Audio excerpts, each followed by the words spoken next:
You ask Tiger to calculate. This deals with linear inequalities with one unknown.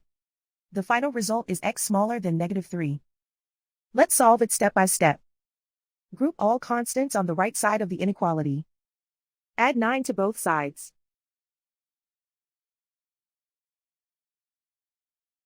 Simplify the arithmetic.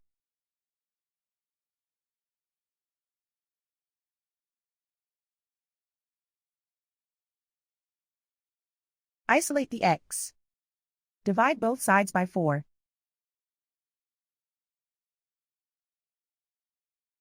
Simplify the fraction.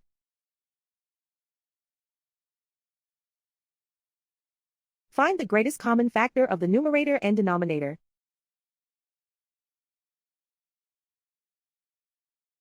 Factor out and cancel the greatest common factor.